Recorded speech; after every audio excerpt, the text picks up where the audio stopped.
Bonjour à tous, que la paix de Dieu soit sur vous. Alors, nous allons méditer sur cette parole ce matin dans le livre de Jean 3, 1, verset 2. L'apôtre Jean ici exprime sa bénédiction à son bien-aimé Gaius. Il dit ceci. Il dit, bien-aimé, je souhaite que tu sois prospère à tous égards, sois en bonne santé, comme prospère l'état de ton âme. Voici ici Jean, le seul disciple de Dieu qui n'a pas été crucifié, qui a vu le trône céleste de Dieu, le seul. Il est en train de donner ici une grande bénédiction à un de ses frères en Christ. Il dit, je souhaite que tu sois en bonne santé et prospère, comme prospère l'état de ton âme.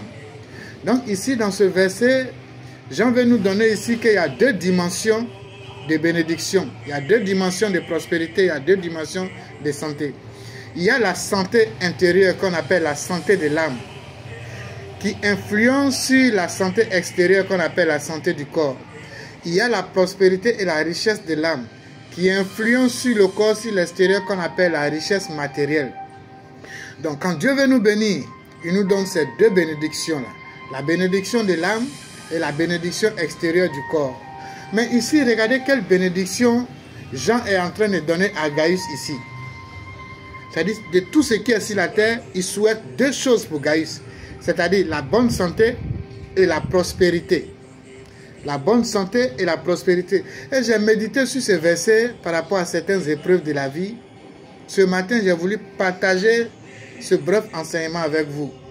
Oui, ici sur la terre, ici, nous avons besoin de deux bénédictions, effectivement, deux choses qui sont vraiment importantes dans la vie de tout un chacun. Il y a les finances. Nous avons besoin d'argent pour bien vivre ici. Et nous avons besoin de la santé. Ces deux choses-là, ce sont les deux grandes richesses qui puissent exister sur cette terre des hommes ici. Sinon, tout le reste là, ce sont des choses qu'on peut gérer. Celui qui a l'argent, qui n'a pas la santé, il n'a rien. Celui qui n'a rien aussi et qui a la santé, c'est incomplet. Donc, pour que nous puissions vivre notre vie sur terre, pour que nous soyons bien épanouis sur le chemin de Dieu, nous avons besoin de ces deux grandes bénédictions. Et je le souhaite aussi pour vous, que Dieu vous bénisse, que Dieu vous donne la santé, que Dieu vous donne la prospérité de corps, d'âme et d'esprit. Je le souhaite pour vous, c'est mon vœu pour vous et pour tous ceux qui sont en train de suivre cette vidéo. Mais regardez au jour d'aujourd'hui, quand nous n'avons rien, nous ne sommes rien. Sans l'argent, tu ne peux même pas aller te soigner. Tu vas dans les hôpitaux au jour d'aujourd'hui, en temps normal, dans un état normal et sérieux, qui devait être gratuit pour le peuple, mais au jour d'aujourd'hui, tout est devenu payant. Tu vas à l'hôpital, tu dois tout payer, tout est payant. Alors que c'est Dieu qui met les institutions telles que la médecine, c'est Dieu qui les a établies, de même qu'il a établi un homme de Dieu pour prier pour nous accorder la guérison. Dieu a établi ses autorités. Mais ici, en Afrique, 98% des médecins sont malades. C'est pourquoi au jour d'aujourd'hui, je ne veux pas... Tout le monde peut traiter les hommes de Dieu de faux. Mais je ne veux pas que les médecins traitent les hommes de Dieu de faux. C'est-à-dire que tout le monde peut traiter les hommes. On peut nous traiter de faux pasteurs, de faux docteurs, de faux hommes de Dieu, de faux prophètes. Mais les médecins seulement, eux, ils ne peuvent pas dire ça. Pourquoi je dis qu'ils ne peuvent pas le dire? Au jour d'aujourd'hui, va à l'hôpital. Tu vas avec mal des dents. Ils vont te donner un médicament. Avant que le traitement de mal des dents ne finisse, les effets secondaires du médicament vont te donner 5 autres maladies. C'est-à-dire que tu rentres à l'hôpital avec mal de dents. Après le traitement, tu as sorti avec mal d'oreille, mal d'orteil, mal de bras. Où on va? Et en plus, quand tu vas à l'hôpital pour une maladie, ils ne vont jamais te dire la cause de la maladie, c'est-à-dire ce qui a provoqué la maladie, pour ne plus que tu reprennes la même chose et ramener les mêmes maladies. Non. Mais ils vont te donner des médicaments. Ces médicaments encore, si tu as la chance, tu es sauvé. Mais si tu n'as pas la chance, ces médicaments encore, après le traitement, non seulement la maladie ne va pas finir complètement, mais comme le traitement va engendrer encore 5 autres maladies supplémentaires. Et pour te recevoir même, c'est de façon hautaine, ils ne mettent même pas de l'amour, de la compassion dans ce qu'ils font. Quelqu'un malade qui vient, on le reçoit, on ne lui donne même pas l'envie de vivre. Il n'y a même pas d'exhortation, il n'y a même pas l'envie de donner à la personne de surmonter ses maux. comme si on les avait forcés à travailler dans la médecine. Mais quand un patient vient, il est malade mentalement, vous devez l'aider mentalement à travers vos paroles. Vous devez bien l'expliquer ce qui se passe. Mais rien, ils sont pressés pour te libérer. Quand tu n'as pas l'argent là, c'est encore plus pire. Et je comprends, quand j'ai expérimenté ces choses, je comprends pourquoi lorsqu'on dit il y a des séances de prière, de guérison, les gens courent pour aller là-bas. Parce que la médecine n'a pas pu traiter les cas. Non seulement on les méprise, on les méprise, on ne leur donne même pas la dignité de l'homme. Non seulement les maladies, les médicaments, les produits qu'on leur donne créent encore d'autres pathologies. Et ils ne savent même pas qu'est-ce qui a engendré peut-être la maladie qu'ils ont. Ils sont toujours en train de vivre dans la cause qui continue toujours de produire la maladie. Les gens sont perdus. C'est quoi qu'on dit aujourd'hui? Nous organisons des séances de guérison aujourd'hui. Les gens courent pour venir. Mais quand ils viennent aussi, nous avons aussi des hommes de Dieu, des confrères aussi qui ont cette même mentalité que certains médecins. Là où on devait faire les séances de guérison gratuitement, d'autres vont aller prendre des grandes sommes d'argent.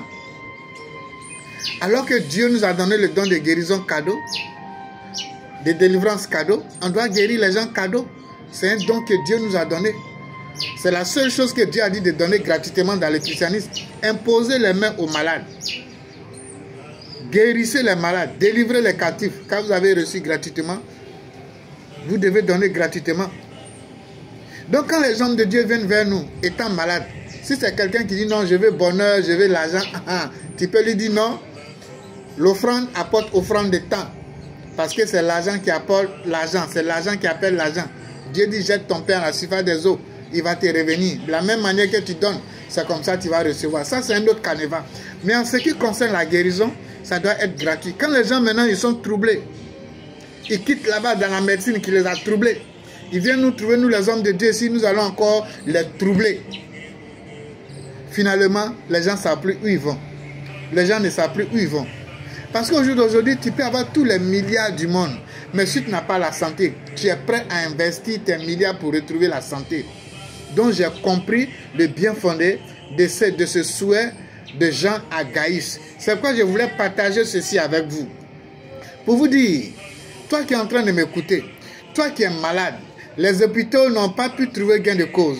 Au jour d'aujourd'hui, tu es venu te confier à Christ pour trouver gain de cause et ils sont en train de te tourner en rond. Laisse-moi te dire, mets-toi en genoux, fléchis Dieu et adore ton Dieu. Prie à ton Dieu, il va te répondre. Même si les médecins sont malhonnêtes, nous les hommes de Dieu, nous sommes malhonnêtes, mais Dieu ne va pas t'abandonner. Fléchis genoux et fais aussi les recherches sur ta maladie. Aujourd'hui, il y a des trucs comme les ChatGPT. On finit de faire ton examen, tu mets sur ChatGPT, ça va te sortir. Qu'est-ce qui a provoqué ta maladie? Quels sont les aliments qu'il faut manger? Quels sont les aliments qu'il ne faut plus manger? Ce robot-là, j'ai béni la vie de ceux qui ont créé ce robot au jour d'aujourd'hui. Par rapport au mauvais comportement des hommes de Dieu et des médecins, ce robot-là nous aide beaucoup sur le chemin. Seulement, je ne veux plus entendre certains médecins dire aux hommes de Dieu, vous êtes faux. Et vous-même, le peuple aussi, au lieu de toujours traquer les hommes de Dieu de faux, que vous prenez aussi votre téléphone, comme je suis en train de faire, pour indexer aussi, toucher la plaie, surtout les médecins, pour dire aussi qu'ils sont faux. Parce que de même que Dieu nous a donné autorité de guérir, aussi Dieu lui a donné autorité de sauver des vies. Mais au jour d'aujourd'hui, dans les deux camps, il y a beaucoup de malhonnêtes, beaucoup de faux. Ils n'ont pas pitié aujourd'hui de ceux qui sont malades. J'ai tellement traversé des problèmes de santé, j'ai tellement tourné dans les hôpitaux qu'au jour d'aujourd'hui, je suis bien placé pour vous dire ce que je suis en train de dire. Il y a beaucoup de choses que je vous épargne. Mais ici, que ce soit les hommes de Dieu qui m'écoutent, que ce soit les médecins qui m'écoutent, mettez de l'amour dans votre travail. Mettez de la compassion dans votre travail. Mettez du sérieux dans votre travail. L'argent est bon, mais l'homme encore meilleur. Car tout se paye sur la terre. Que Dieu vous bénisse, que Dieu vous garde, que Dieu guérisse tous les malades qui sont en train de m'écouter ici. Que Dieu vous donne la paix du cœur, la joie de vivre et mon souhait pour vous. Que Dieu vous donne la prospérité, la richesse de l'âme, de l'esprit et la richesse matérielle, la santé matérielle. Que Dieu vous bénisse, que Dieu vous garde. Paix dans le cœur, Bagou.